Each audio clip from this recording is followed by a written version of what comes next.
अभी आप सुन रहे हैं प्रदीप मधुवन के गाने।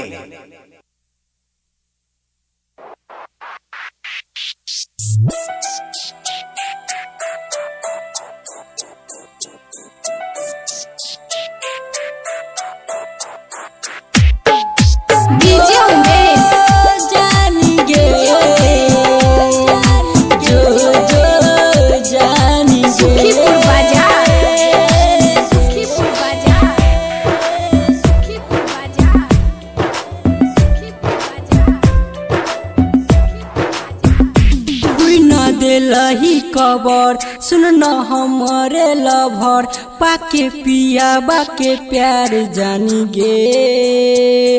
तू तके लही गुमान हम त देने छियो जान, अब खुश रही है सुन जानी गे। जब दिल हमारो तू तोरा दे लही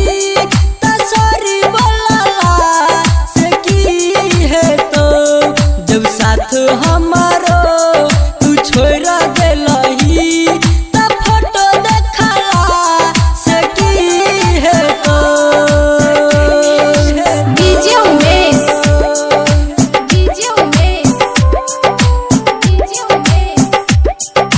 सुखीपुर बाजार। Recorded by PRD Studio, Pandol।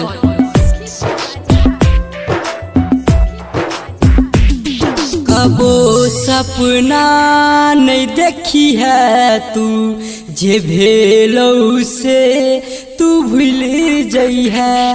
पाके पियाबा के प्यार में तू गोदी पर तू गे झूल जई है। जब हाथ में हादी रचाइली होली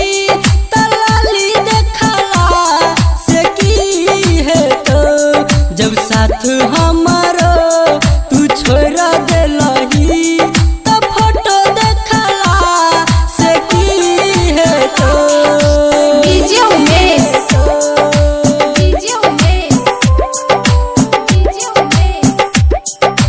सुखीपुर बाजार।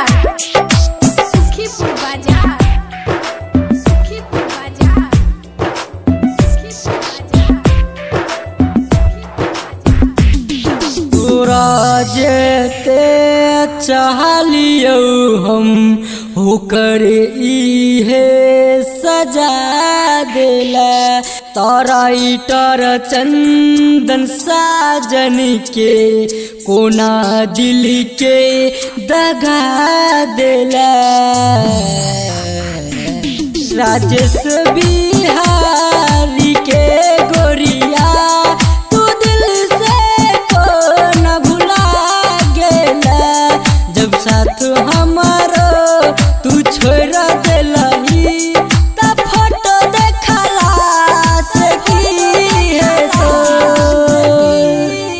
PRD पंडोल। अगर आप भी चाहते हैं कि प्रदीप मधुवन के गाने सबसे पहले आप तक पहुंचे, तो हमारे इस चैनल प्रदीप मधुवन को अवश्य सब्सक्राइब करें और बेल आइकन को दबाना न भूलें।